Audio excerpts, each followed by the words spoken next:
This video explains how weapons and targeting work in Phoenix. We'll cover every weapon, its hard-coded behavior, the units it can target, and how those rules affect combat on the ground and in space. On screen are the game's movement types, shown in the same order as in target.dat. Phoenix has renamed its weapons, but all 13 movement types still use the original modding infrastructure. Targeting has been made more consistent, allowing weapons and units to function in more situations while preserving meaningful class differences. The units are grouped into 4 shared targeting classes: Groundcraft, Large, Special. Special is divided into 2 subcategories: Covert and Underwater. The general rule is simple. If a weapon can target one unit in a shared targeting class, it can target every unit in that class. Special is the only exception. Phoenix has 9 weapons. These weapons are displayed in the following order to nearly match how they are represented in-game. It is important to understand the weapon behaviors and targeting data, of which the Phoenix should tell you using hover-on tooltips. Sights You Had is a good reminder to remember all the weapons, but a better one might be duchies or ditches.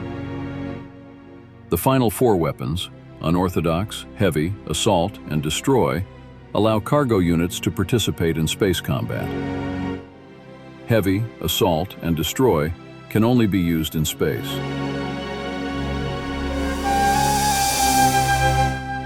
Cargo units aboard a carrier may participate in space combat if either they can survive in space without a mothership or they have at least one qualifying weapon. Units on the planet's surface participates unless they are either jump ship and orbital. Units in space participate if the type allows them to exist in the vacuum of space alone, or failing that, on board a carrier with U, H, A, or D weaponry on the unit. Shared targeting classes determine which units are treated as equivalent targets. A weapon that can target one ground unit can target all ground units. Atmospheric and space fighters are targeted by the same weapons. Naval battleships are treated like starbases and dreadnoughts. Special remains divided between covert and underwater units. This targeting wheel shows every shared targeting class. Regardless of movement, behavior, or logistical rules, every unit belongs to one of these classes.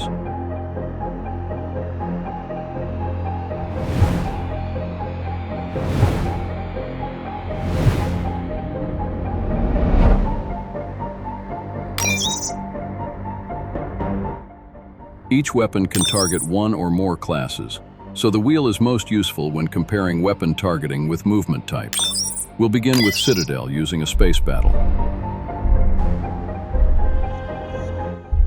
Our fleet faces one enemy dreadnought. Each of our stealth ships carries either infantry or a combat engineer, while the enemy dreadnought carries infantry. Citadel targets large and underwater units. In this battle, that means only capital and subcapital ships can be targeted. Being targetable is not the same as participating. Our stealth ships cannot deploy their cargo, while the enemy dreadnought can. Green indicates targetable units. Blue indicates participating units. We'll move our boarding units to a mothership that allows cargo participation. Neither infantry nor combat engineers can survive independently in space, so they still need a qualifying weapon. The infantry has Destroy and can participate. The combat engineer has none of the 4 qualifying weapons, so it cannot. We'll remove the engineer and the vulnerable stealth ships, then organize the remaining units by rank. All our units attack the enemy dreadnought. Our infantry participates because of its Destroy weapon. Without enemy infantry, the dreadnought targets our lowest-ranked unit, the Star Corvette. When enemy infantry returns, it receives a target first because it ranks below the dreadnought. Its Citadel attack targets our Corvette, shifting the dreadnought's attack to our dreadnought. The infantry can attack but cannot be targeted. It is skipped when receiving attacks, but not when assigning them. Targeting works the same way on planets. After landing, our force joins a naval battleship. Because our Star Dreadnought is a jump ship, it does not participate. After sorting by rank, All participating units target the enemy submarine. The submarine targets our lowest-ranked unit, the Star Corvette. Adding an enemy torpedo bomber changes target allocation. Our Citadel attack still cannot target the enemy torpedo bomber. Our units remain focused on the submarine. The submarine targets our Corvette first. The higher-ranked bomber then receives the next available target, attacking the battleship.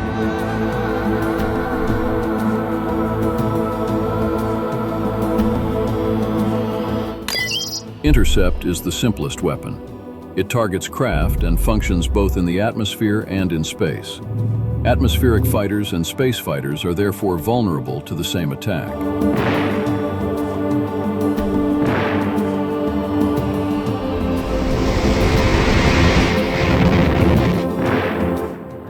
Landing our starfighters changes nothing. They can fight alongside atmospheric aircraft, anti-air units, and capital ships. Anti-air units and star destroyers may contribute intercept attacks without being vulnerable to intercept themselves. Tactical is nearly the opposite of Citadel. It targets everything Citadel cannot. It is often a flexible, high-strength attack with low accuracy. Suppose our PTS cannon faces an enemy assault gun. We can protect the cannon by adding a lower-ranked atmospheric fighter. Tactical can target craft, so the assault gun wastes its attack on a target it is unlikely to hit. The enemy can counter this with a tracker legion. Its weak tactical attack receives the first target. Engage is one of the game's most common attacks. Most conventional ground units use it, and it also supports anti-spy and anti-submarine warfare. Our Corvette and infantry both attack the enemy infantry. Their infantry attacks ours. The dreadnoughts do not participate because they lack engage. Engage also targets both parts of the special category, covert and underwater. A gunship with engage can therefore attack both spies and submarines.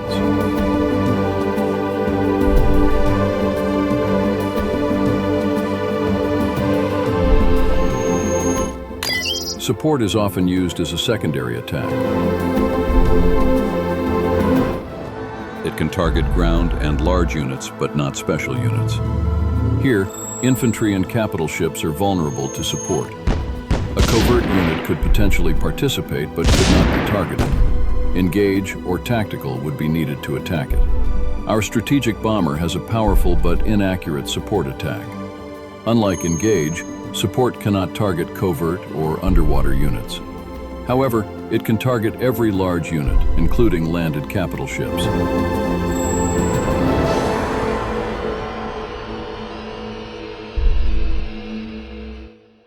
Unorthodox is the only weapon capable of targeting every class.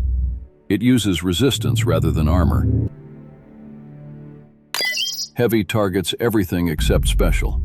It can attack fighters, infantry, battleships, and capital ships, but not assassins or submarines. Unlike other weapons, it is used in 3 situations: space-to-space combat, planetary bombardment, PTS fire. In the first example, a landed corvette and infantry occupy the same stack. Both can be targeted, but only the corvette can return fire with heavy. When we bombard another stack, nearby enemy stacks with heavy perform PTS retaliation. Bombardment lasts 1 combat round. The 2 nearby PTS stacks then fire twice each. If the enemy fighter and corvette are merged, the fighter receives its target first.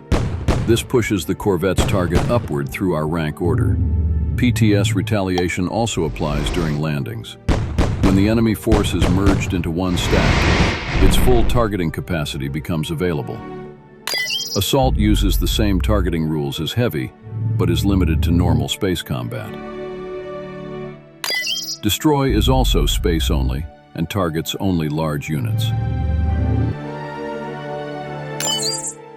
The remainder of the video visualizes every weapon and its valid targeting classes.